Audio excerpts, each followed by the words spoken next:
Hello, we're going to read Thomas Gets a Snowplow. This is a Thomas and Friends book.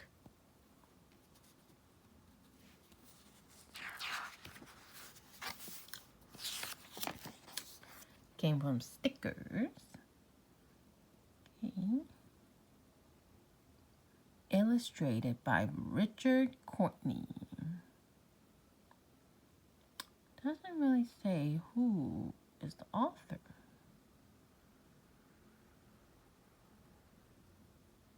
Based on the Railway series by the Reverend W. Audrey.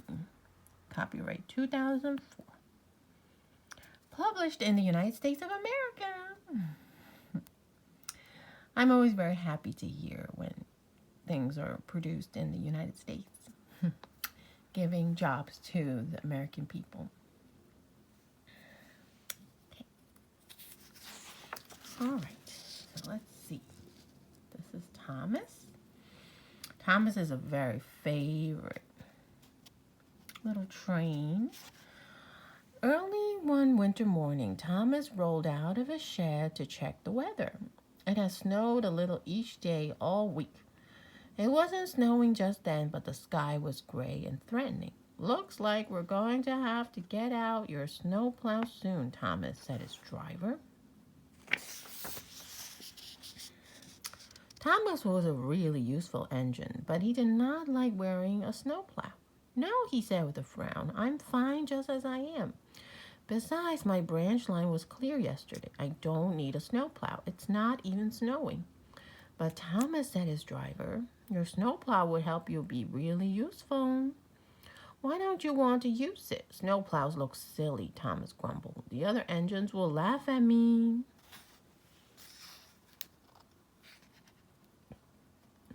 So I guess this is the snowplow. And then these are the other engines. So most children are like that. They don't want things to make them embarrassed.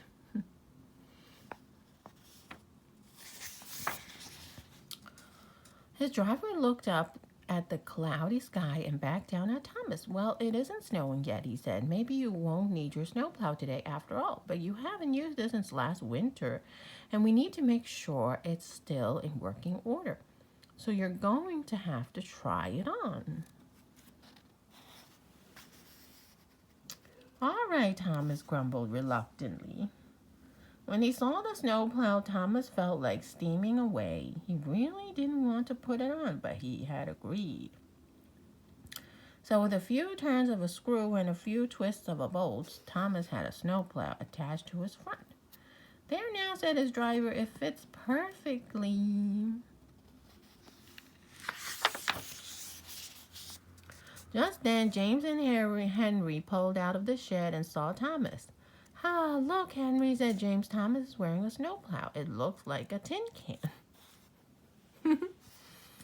The two engines chuckled and chortled. "It's not even snowing. Wouldn't need a snowplow in this weather," Henry said. "I'm big enough to get through plenty of snow without one." So his friends were teasing him. Thomas blushed and looked down. "Please take it off," he whispered to his driver. "All right," said his driver kindly, "but we may need to come back for it," he added, with another nervous glance at the sky. When Thomas started out, there was some snow on the ground, but the tracks were clear. He didn't need a snowplow at all.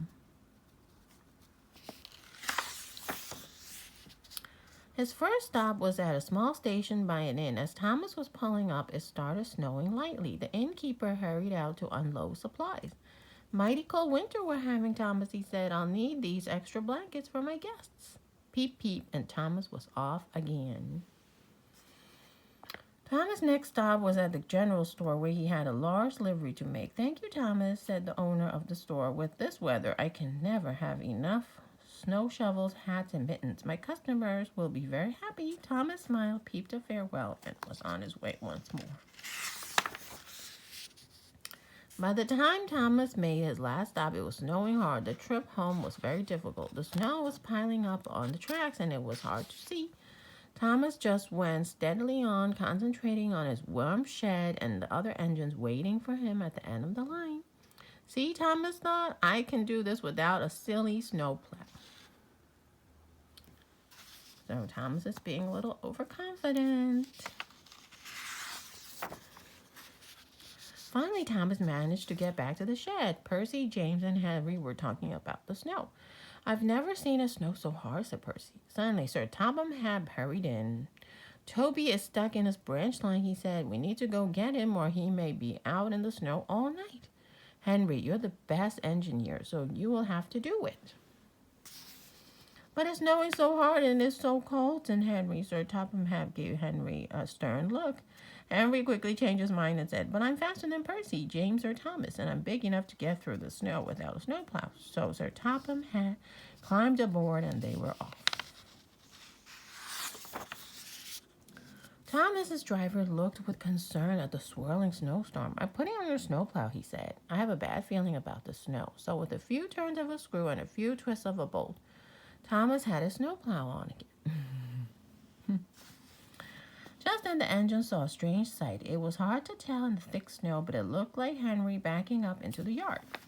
I couldn't make it, Henry steamed as he came closer. The track was covered in snow. I almost got stuck. I could barely back out. Thomas thought about how the other engines had laughed at his snowplow. Then he thought about Toby having to stay out in the snow all night. Sir, with my snowplow, I can do it, Thomas said. The snow was deep along the track, but that was no problem for Thomas's snowplow. It was still hard to see, but Thomas went slowly and carefully. Soon Thomas could tell what looked like a mound of snow on the track ahead of him was actually Toby, buried deep. Peep, peep, Toby, I'm here to help you, called Thomas.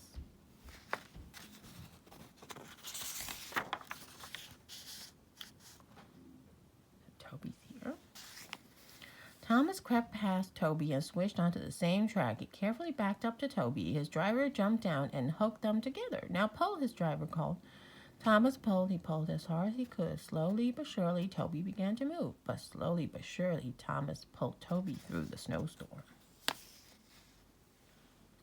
So Thomas is doing some work.